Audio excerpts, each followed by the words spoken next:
call the Common Council meeting to order on June 2nd, 2025. It is 6 o'clock p.m., and we'll begin with the Pledge of Allegiance. Councilman Buchanan. I pledge allegiance to the flag of the United States of America and to the republic for which it stands, one nation, under God, indivisible, with liberty and justice for all. Roll call, Clerk Treasurer, Parthone. Councilman Buchanan. Present. Councilwoman West. Here. Councilwoman Konechny. Present. Councilman Frankie. Here. Councilwoman Huffman. Here. Councilwoman Ficus. Present. Councilman Galloway. All present. Approval of minutes. Do I have a motion? I move to approve the minutes as presented. Second. Motion and a second. Discussion? All in favor? Aye. Opposed? Motion passes. Petitions and comments of citizens. Anything online? Please, when your name is called, come forward, state your name and address for the record. Ms. Chris Morrill.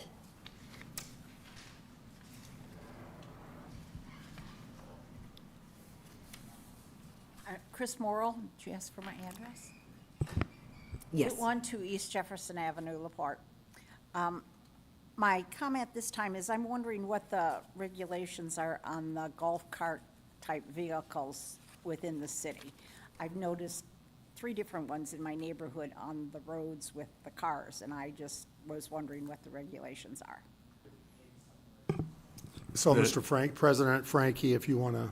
There's a permit process. They have to be street legal, which basically means a windshield, seat belts, turn signals, brake lights, and they can bring it to City Hall for an inspection, pay an annual fee for a permit, and provided the inspection checks out, they're given a permit and they can go on the roads. They cannot go on state roads. No, this is in the city. Is there any regulation, though, with children in them with having helmets or anything? They should like be in seat belts. that? Just in the seatbelt? But they're allowed on the streets with the regular? Correct. The children can't drive them, you have to have a license to Yeah. drive them. Well, yeah, but no, this one I saw, there was I'd say maybe 8 or 9-year-old child sitting in the back. I could not see if there were any seatbelts at all, but I knew they didn't have anything on their head. They have a permit, they'll have a seatbelt. Obviously, we can't. Yeah, but, okay. All right, thank you. Thank you. Any other comments? Nope, nothing yet. Standing committee reports. Council President Frankie. Thank you, and I apologize for the dress. We've got a game today and had pictures right before this. Family first. That's right. Redevelopment Commission met last Wednesday. A bid was opened, only one was received for a sewer extension project in Newport Landing. That was pavy. The project is $58,270, and this is to extend the sewage line to the Grand Heritage Credit Union site. Approval is granted to solicit bids for 1,406 cubic yards of soil on the remaining 10 acres to be removed, and that bid shall not exceed $70,300. That's all I have. Councilwoman Huffman.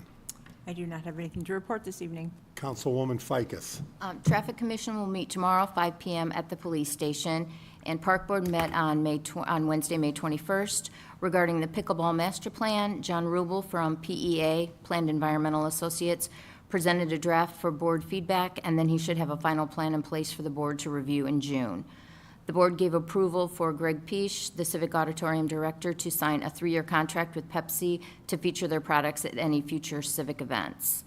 The UEA entered into a 2-year lease where they will have possession of various artwork. They contacted Mark Schreiber and asked if the park department would like to put a statue out in Fox Memorial Park. Approval was given, and everyone feels that the artwork will be a nice addition to the park. The first installment piece will be a 7-foot statue named Evans. The Dune Air painters will be submitting artwork to the park department to come up with a concept for a wrap that will be installed on the kayak launch lockers at Stone Lake Beach. And then Park Board will have their next meeting Wednesday, June 18th, 4 p.m. at the park office. Councilman Galloway. See, the Veterans Brick Dedication ceremony is this Saturday, June the 7th, at Soldiers Memorial Park. This is up by the Park Department building. It'll be at 2 o'clock. And you're showing up, Mayor, to talk? Absolutely, wouldn't miss it. Okay.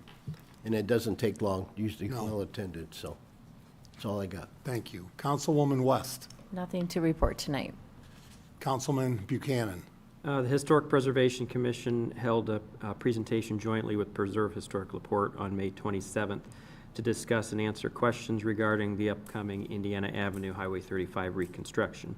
The event was well attended with nearly 70 residents. An overview of the project and timeline was given, and questions and concerns were heard.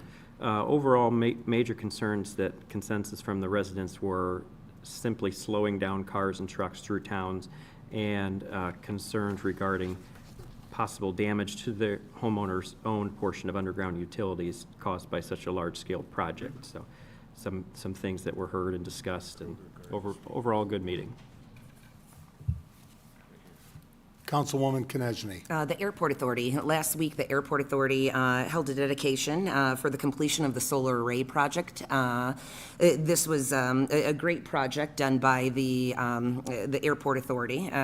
Typically, a project such as this would have an ROI of many years, but the Savvy Board, along with Eric and Rachel, who had a hand in the completion of this, actually about 18 months to 24 months, the project will be paid off with the local match in which the airport had to contribute to. It was a short but sweet presentation, and refreshments were served afterwards. And then the next Airport Authority meeting will be held next Wednesday, June 11th at 5:15 at the airport. Thank you. Thank you.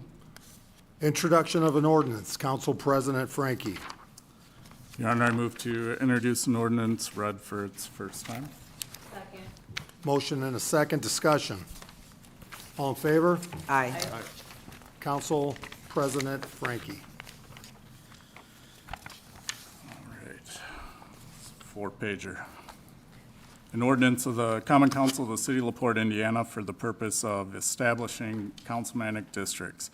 Whereas Indiana Code, Section 36-4-6-4, requires the Common Council of the City of LaPorte, Indiana, to redistrict the city's legislative body districts in the second year after a year in which a federal decennial census is conducted. And whereas Indiana Code, Section 3-5-10-7.1A, requires that any redistricting authority which failed to complete redistricting or recertification of districts following the 2020 federal census must redistrict or recertify existing districts no later than June 30th, 2025. And whereas the council last redistricted the city's legislative body districts by the adoption of ordinance number 20-2012 on November 19th, 2012. And whereas pursuant to resolution number R-13-2025, adopted on May 5th, 2025, the council adopted guidelines for Common Council legislative redistricting, setting forth the procedures and requirements for accomplishing the redistricting process. And whereas pursuant to the guidelines, the city caused to be published a notice regarding division of the Common Council of the City of LaPorte, Indiana, into legislative body districts in the LaPorte County Herald Dispatch on May 9th, 2025, and May 16th, 2025, and posted the notice on the electronic website of the city. And whereas the council made provision for members of the public to object to the provisions of the guidelines and to submit proposed maps in compliance with the guidelines, and gave public notice of the same in the notice, and no objections to the provisions of the guidelines were submitted by members of the public. And whereas the council has received and considered a proposed redistricting plan submitted by Common Cause Indiana, which the council finds has a total deviation of 4.67% and splits 3 precincts, LaPorte 27, 2 splits, LaPorte 32, and LaPorte 44, in order to equalize population. And whereas the council has received and considered a proposed redistricting plan submitted by the redistricting coordinator appointed by the council, which the council finds has a total deviation of 3.78% and splits 2 precincts, LaPorte 27 and LaPorte 44, in order to equalize population. And whereas pursuant to the notice, the council held a public hearing on June 2nd, 2025, and the plans received by the council at which members of the public could present testimony and render objections to or support for the plans to be considered for adoption. And whereas after considering the coordinator's plan and the common cause plan and the testimony provided at the public hearing, the council makes the following findings.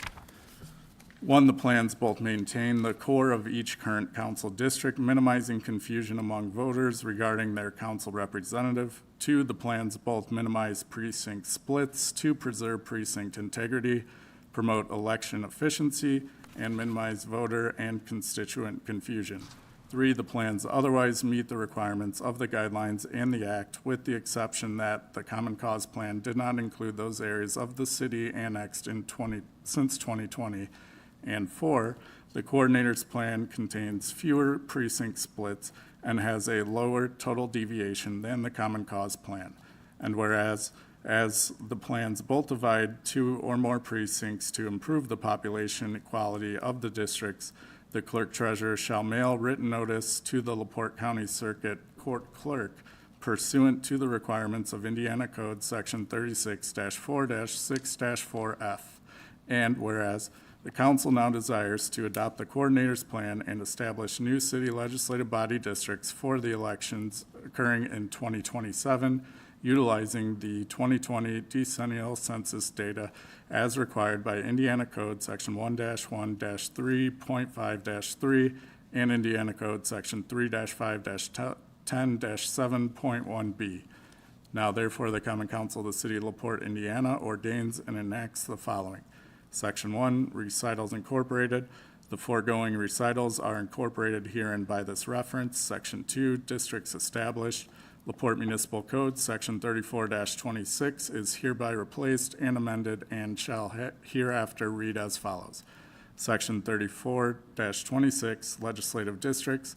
The City of LaPorte being a third-class city subject to the provisions of Indiana Code 36-4-6-4 is hereby divided into 5 legislative districts, hereinafter referred to as districts or wards, and the boundaries thereof shall be designated and defined as follows. District 1, or Ward 1, includes the following precincts: LaPorte 25, LaPorte 26, LaPorte 27, with the exception of that portion located south of Talley Street, east of Lawrence Street, north of Niles Street, and west of Philadelphia Street, and LaPorte 28. District 2 includes the following precincts: LaPorte 29, LaPorte 30, LaPorte 31, and that portion of LaPorte 44 located west of F Street.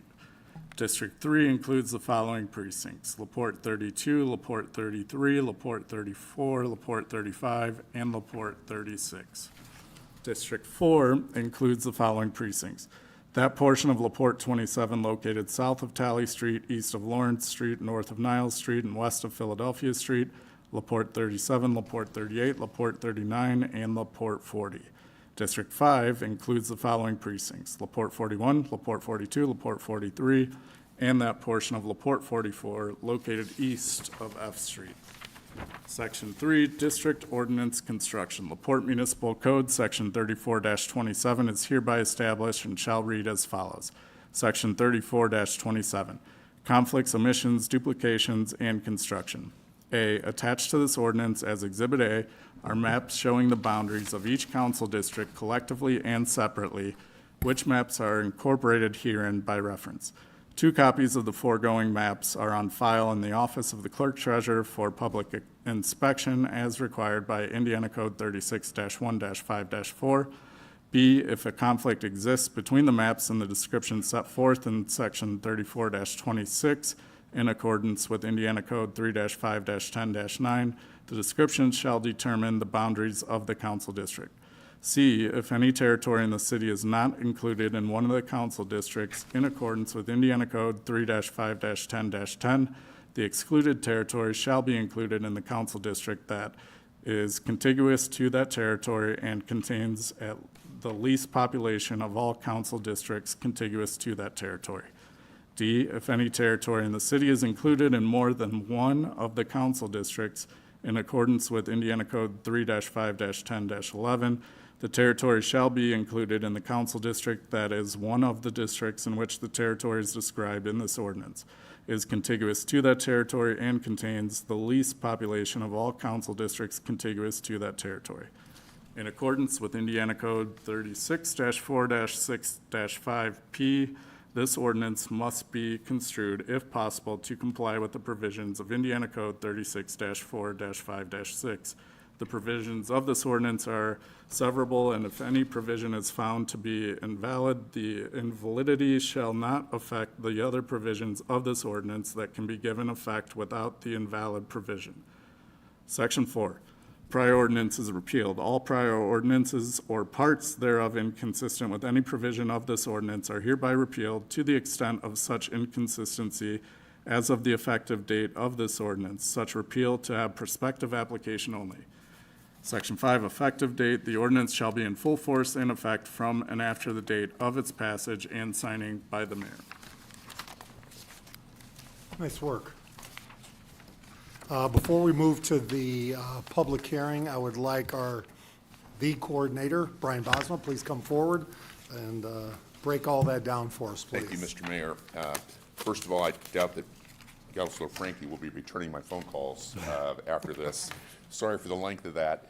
The ordinance itself, just talk about that for a moment. First, if you notice a difference in the nomenclature on citations between the resolution in itself and the provisions of section 3427, that is to match your existing code of ordinances. So if you say there's different kind of citations here, 3427 was a reserved section of your ordinances, and we'll have these items in it now.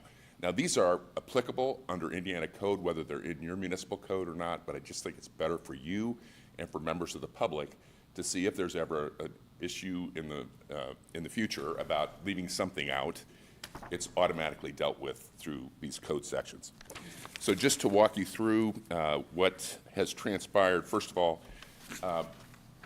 one editorial comment. I attend between 6 and 8 night municipal government meetings a month. I happen to have 4 this week.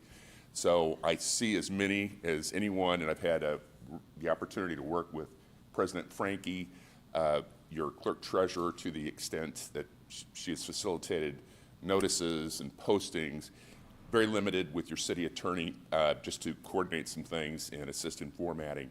You've got a great team here, and really stellar, very responsive. I'd make a call or send an email, and it wasn't very long before I heard right back. So just really appreciate your team here. Pursuant to the public plan that both President Frankie and Mayor Dermody indicated from our very first discussion about this, they wanted to assure that there was transparency here and that members of the public had an opportunity to be involved in the process, to hear what it is, and if they desire to participate. So I appreciate your commitment to that, both of you. There were 2 plans submitted, one from Councilor Frankie and one from Julia Mon of Common Cause, who's here in the audience also. And I've given her the same copy that you have since she had submitted a package. The plans are remarkably similar. Just want you to know that we first try to not split precincts. We came up with 2 potential solutions for that, but they wildly changed your districts. And if there's one thing that I've discovered in doing about 90 of these over the last 30 years, councilors do not like their districts to change dramatically, and it's confusing to your constituents as well. So we went with the second choice, and that was to do as little as possible to your current districts and still make them meet both the Redistricting Act, redistricting case law, and the guidelines. And we did that by splitting just up. The councilor's map is up on the screen for the public, and also on this board right here, which is my gift to you. And the plan submitted by Councilor Frankie split 2 precincts in a very minimal fashion and had a total deviation of 3.78%. The Common Cause plan was good also. It split 3 precincts, one inadvertently. I think the software they were using, I got on it to play around with it a little bit myself, didn't include a precinct change that had happened by the county in 2022. One block was districted into a different precinct. For what reason, I don't know. So they intentionally split 2 precincts, one of them in 2 places, and then unintentionally split 1 more with a 4.67% total deviation. So our recommendation is to adopt the plan submitted by President Frankie. That's what the ordinance provides, but we're here to do whatever you would like, and I'm happy to answer any questions about the process, about the results. You can see here, I starred the 2 precinct splits in Councilor Frankie's. And then there's just an asterisk up here to kind of know what that is. Everything else remains the same as it did prior to the redistricting process. And one thing I'll note is the split does not affect the current precinct committeeman. One still lives within side of that even after the split, and then the other is caucused in, so she doesn't, I don't think she even lives in the city, but it doesn't affect current PCs. Council questions for Mr. Bosma? I think the other plan that was proposed, the other plan that was proposed is very close to this. Fairly similar. Okay. We both split precinct 44. The Common Cause splits precinct 29 instead of 27. And our splits are cleaner, but I'm not criticizing that plan. It was a viable plan as well. Higher total deviation, so you want to pick the one with the lower. Other questions, comments? Thank you, Mr. Bosma. Thank you. We will now open the public hearing, and before I do, I think we do have an affidavit of publication. Yes, we do, Mayor. This was published twice, on May 9th and May 16th of 2025, and posted for the meeting to take place tonight here at City Hall. With that, I will open the public hearing. Is there anybody that would like to speak in the public hearing regarding this? Anybody who would like to speak? Please come forward, state your name and address for the record. Thank you, Mayor Dermody, members of the LaPorte City Council. I'm Julia Vaughn, the Executive Director of Common Cause Indiana. I live in Indianapolis. Appreciate the opportunity to be here this evening and appreciated the opportunity to participate in the public process. I again congratulate you and commend you for making this available to the public, the opportunities to submit mapping proposals. We regret that more maps weren't submitted by members of the public. We did hold a webinar a couple of weeks ago that unfortunately wasn't very well attended. We found it difficult in the short amount of time that we had available. We know you are rushing to get this done by June 30th, so with the Memorial Day holiday and graduations, we had people who said they would like to do this, but they just couldn't find the time. So we hope that the next time redistricting runs around, you will continue to take the very public and open attitude that you have with this round of redistricting. But we did want to make sure you had at least one publicly sourced plan for your consideration, and we did follow the criteria outlined in your resolution. And while we would have preferred to not split precincts, as Mr. Bosma said, we found we had to in order to get the population deviation below 5%. Because we didn't have much input in terms of communities of interest and that kind of thing, we thought it best to not make radical changes. And so we really just trimmed around the edges, tried to equal out the population. I will say that the one added criteria that we drew our map under was that we drew them incumbent blind. We did not plot where you live, so if our map ended up with you outside your district, that's simply because we didn't have that information available. That's just one of the criterias that we think should be followed for redistricting at all levels. So again, we do appreciate the opportunity to have public input in this and appreciate your very open and transparent process that you created. So thank you for the opportunity. I'm happy to answer any questions. Questions for Ms. Vaughn? No, but I will comment. I did reach out to the high school as well, to a government teacher and a history teacher, because I thought it'd be cool to get their input. But same problem, short amount of time, and towards the end of the school year, so Right, we it's wanted just- to do that as well, but it was just the timing. And so again, I understand, and I think those are great ideas that I hope you will keep in your back pocket and implement in 2032, because it'll be here before we know it. Thank you. Other comments? Thank you for Thank you coming so up from much. Indianapolis as well. Any other public comment? Anybody that would like to speak? Hearing none, I will now close public comment, and this ordinance will move to June 16th for final approval. I appreciate Ms. Vaughn and Mr. Bosma being here. I know you have a long drive, so have a great, safe drive home. And for those that have baseball, we say family first all the time, and we don't have anything else to vote on, so I think you can be on your horse. I told the boys they better be up 10-0 when I get there. That's right. So with that, and thank you.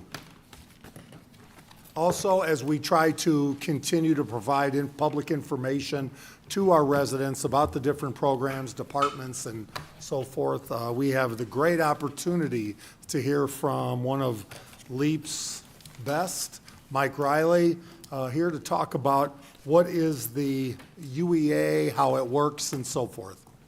Yes, well, good evening, Mayor, good evening, Council. Could you put the microphone up to your mouth so we can hear you, please? Good evening, Mayor. Thank Good you. evening, Council. Mike Riley, President of Business Services for the LaPorte Economic Advancement Partnership. That is my day job. My reason for being in front of you today is for the LaPorte Urban Enterprise Association, which I serve as president and represent the board of directors for that organization. So we've been preparing a presentation. I want to thank Lindsay Kneifel from LEAP. I also want to thank Marianne Richards, our consultant, for helping me put this together.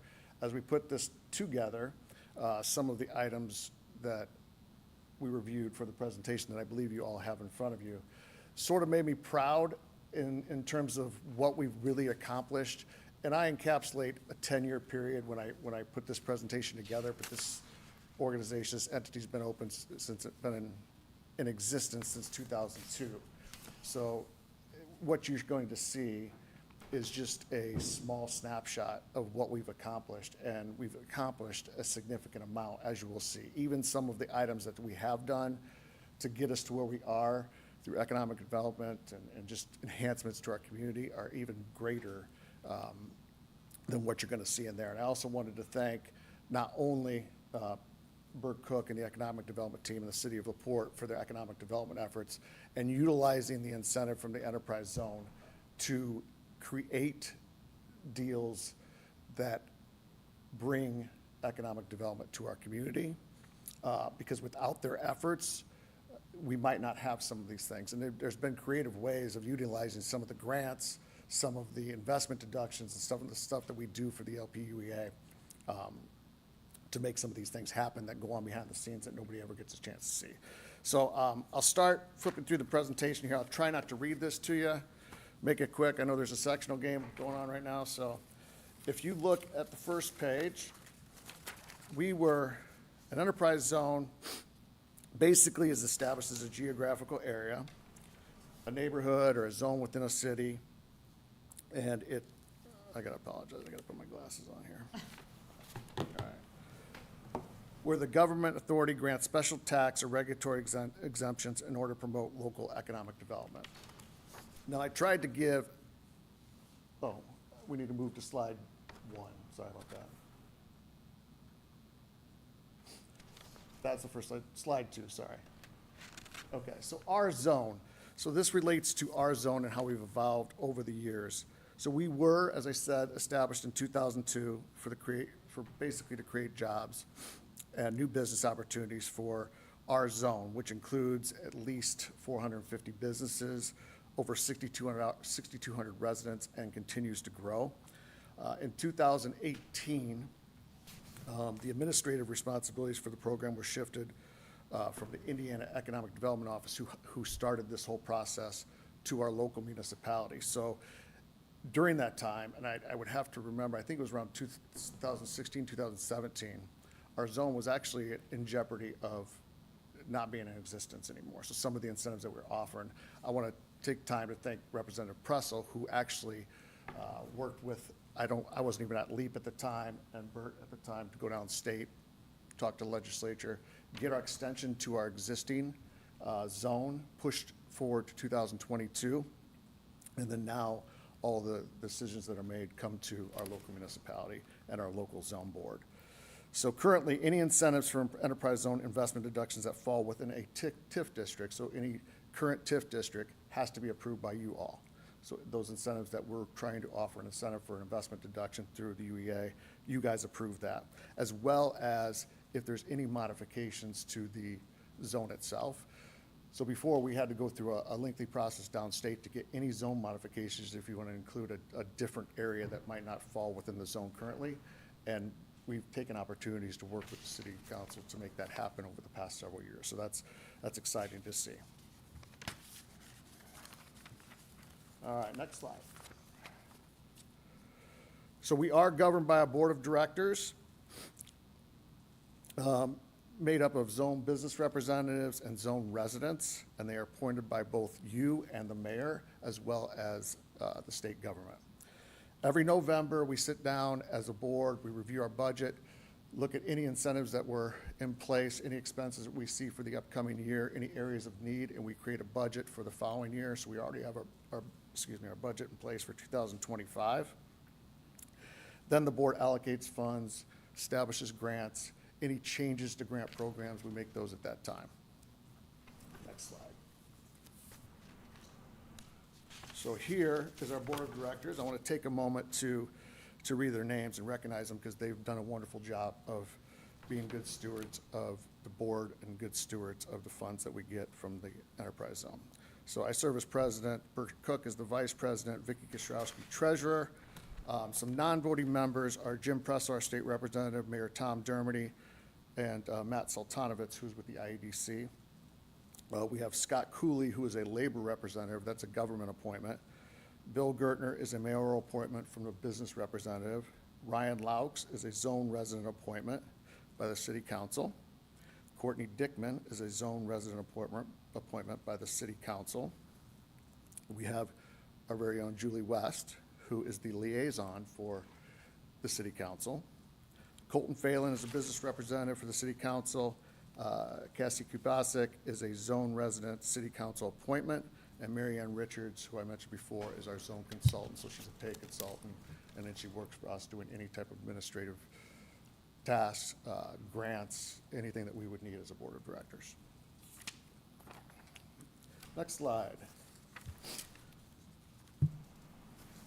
Not going to read that to you, but 4 p.m. every third Wednesday, we meet, open to the public. We are on video as we are now, so those meetings are being held publicly. So anybody is welcome to join us at those meetings on the third Wednesday. We'll go to the next slide. So over the years, the zone incentives have changed. Back, I think I've served on this board for probably 16, 17 years. And I think back in the day, we used to have an inventory tax in Indiana, which funded a lot of what we did. When the state took the inventory tax away, we were almost, at that time as well, I think I was just coming on the board, going out of existence, because we didn't really have any funds.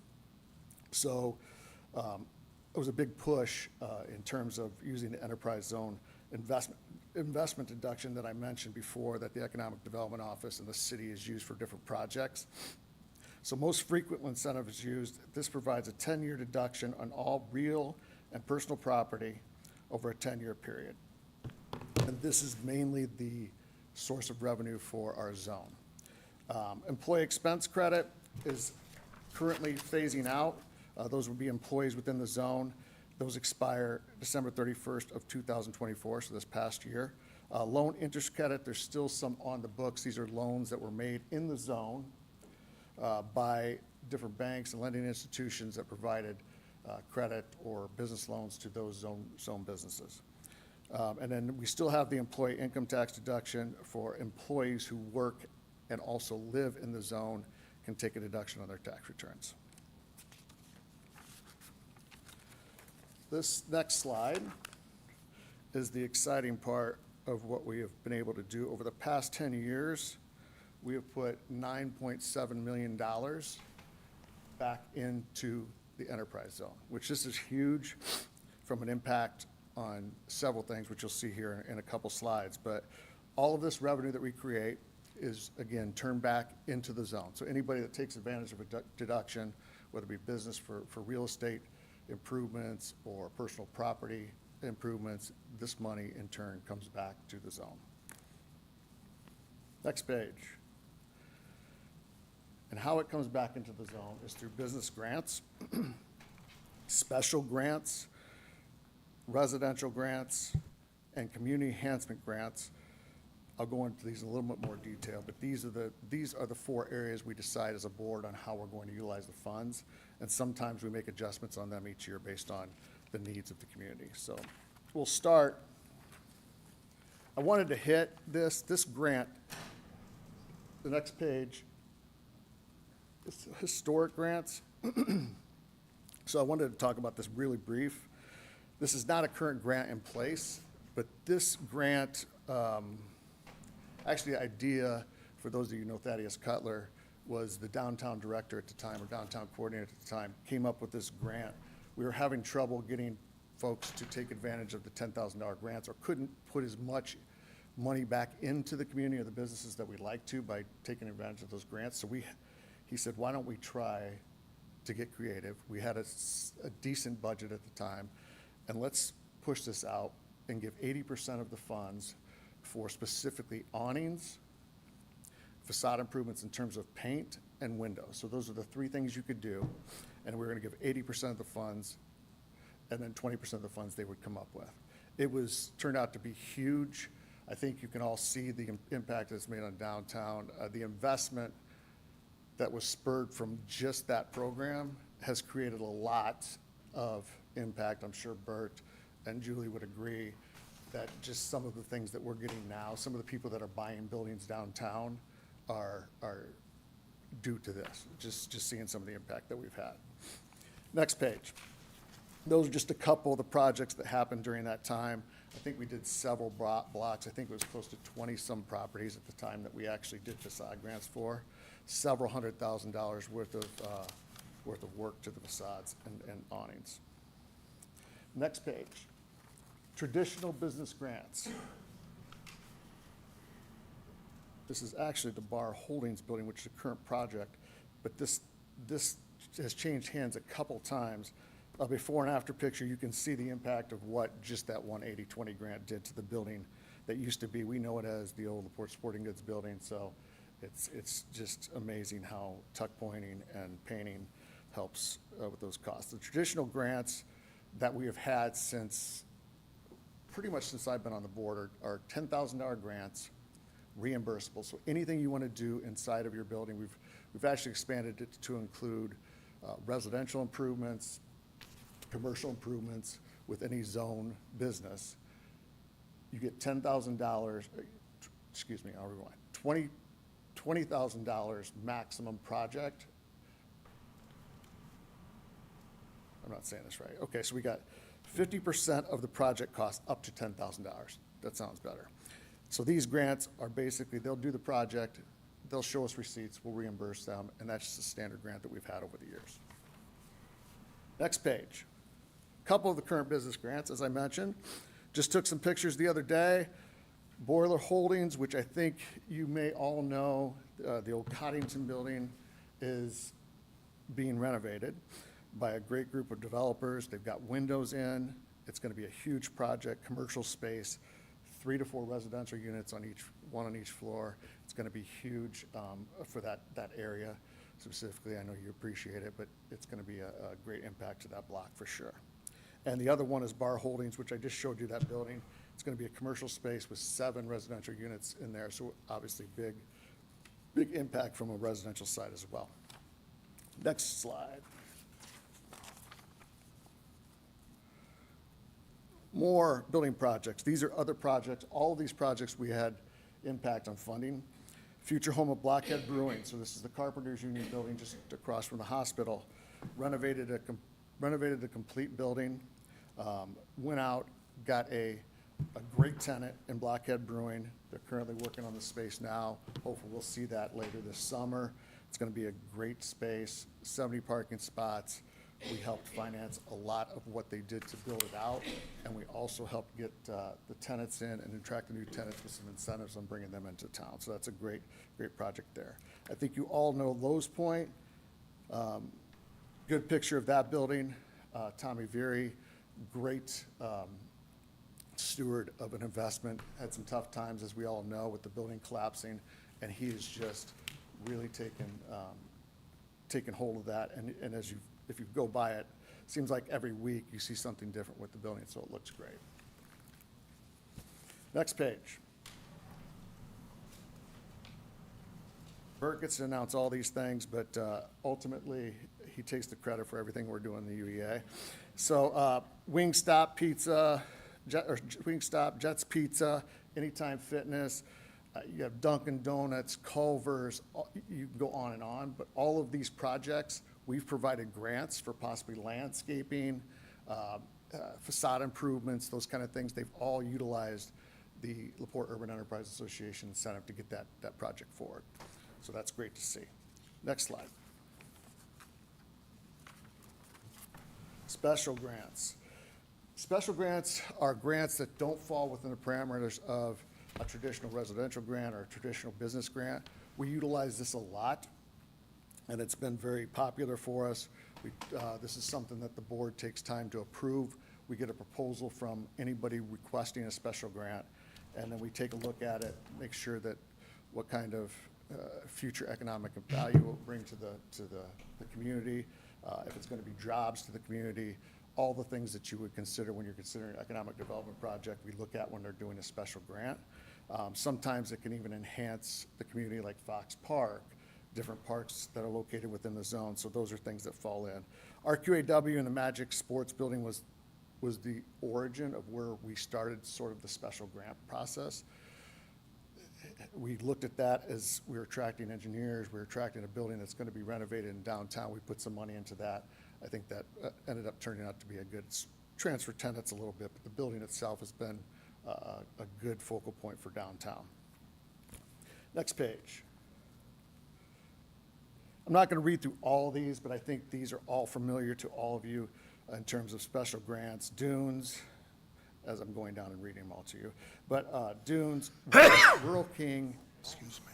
Nobody thinks about when you're talking to Rural King and developing the west side, I know everybody wants a grocer, but ultimately to try to get an anchor store into a facility like that, it's not just some of the tax incentives, but grants. We gave $1 million over 5 years to them for parking lot improvements, which will hopefully help attract, and it has helped attract other businesses to that plaza as well.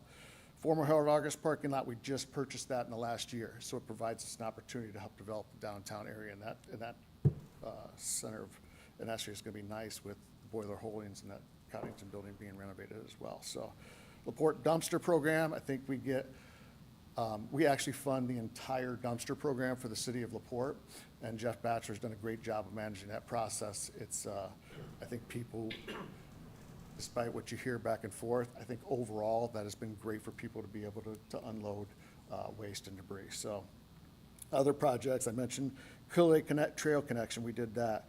Port Comprehensive Plan, Mucho Mas Mural, Downtown Holiday Lights, Quiet Zone Study, sidewalk improvements, tree planting, those kind of things that you normally don't think of that are going on within the zone.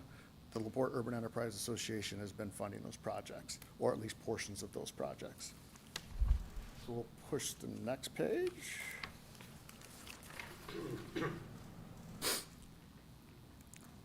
Residential programs. These are designed to improve the quality of life. Ultimately, we've had struggles over the years, to be honest, to try to get residences and particularly blocks to come together. We've always had caveats of low to moderate or different things that sort of created some barriers to us to be able to do like projects like we did with 80/20. The business environment, the business community's always taken these grants and sort of run with them a little bit more, but we always consider that. So we've had a huge focus on developing quality of place in the zone, and part of that is through park improvements. I mean, as you can see, $400,000 plus in the parks. I know that the park department obviously can't afford to do some of the projects that they've had. The Park Foundation doesn't have the funding to do a lot of the projects themselves. So ultimately, we're parlaying some of that money with the Park Foundation to help them get some of these pavilions, get some of these play structures. And a lot of ones you see, and I wrote it down, I didn't have it in the presentation, but the parks within the zone are Warsaw, Fox, Rumley, Lindewald, Scott, and then Plaza 618. I don't know if it's considered a park, but that's part of what we've helped fund as well. So, community enhancement grants, as I mentioned, tree removal and planting, Farmed and Foraged, just had it this last Sunday. If you go to the Farmed and Foraged market, it's been a boon for the last several years, but we've funded it for probably 15 to 20 years since its inception. And we've committed over the next 5 years, $1 million for housing and upper story redevelopment. So I think that's going to be huge. We're trying to push housing for some of the buildings that are downtown upper stories. So next slide. I think I mentioned that, so we'll skip that. There's a couple pictures of pavilions, sidewalk improvements, but we'll move to the next slide. And like I said, we've dedicated a lot of money to the parks. So just taking a look at some of the local impacts, you'll see some of the things we've done. And we work with Mark Schreiber, the park superintendent, to make sure that there's sort of some items that he can't get accomplished for the year, and then ultimately try to say, hey, what kind of projects do you really need to get done and that we can help with that year? So he proposes to our board during that November timeframe when we do our budget, a few projects they would like, and the board sort of works through their process to make sure that we get something accomplished for the parks. And these are some of the things that we've done. A lot of play structures for a lot of the local parks in the zone. Next slide. Just a few more pictures. And then the last slide. So, community enhancement grants. We try not to sponsor specifically too many things. Otherwise, we would be getting requests constantly in terms of just sponsorships for X, Y, and Z. So we've tried to maintain a focus on doing capital improvements to the zone, building improvements, residential improvements, those kind of things that are visual. But we do have a budget each year that we provide anybody in the zone that is having an event or something that's creating traffic to our zone or bringing people into our downtown or anything that falls within the zone, an opportunity to apply for a community enhancement grant. And as long as it's something that's relevant and something that they're planning and proceeding with, we're usually pretty lenient about those. It's a maximum of $500. And I encourage anybody that's watching or anybody that you know, if there is an event, please fill out the application, go on the website and find that.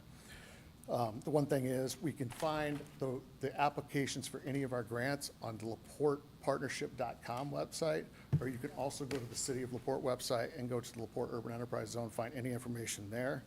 Some of the things that we funded as well, 4th of July Parade, Sunflower Fair, Lake Fest, and we provide the Civic a decent amount of money for the budget to put Friday Night Live, which just happened this last weekend.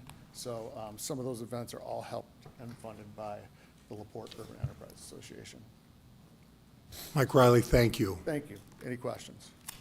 That was excellent. I mean, I see that, for the public, this is important to recognize the quality of life impact you have made and the team has made and the volunteers have made. So without that, we'd look a lot different.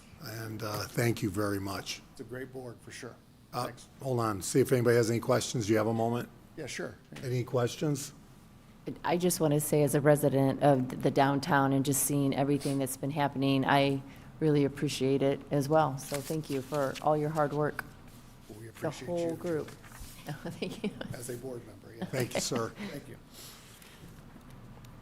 Other business, don't forget June 7th, official cruise night from...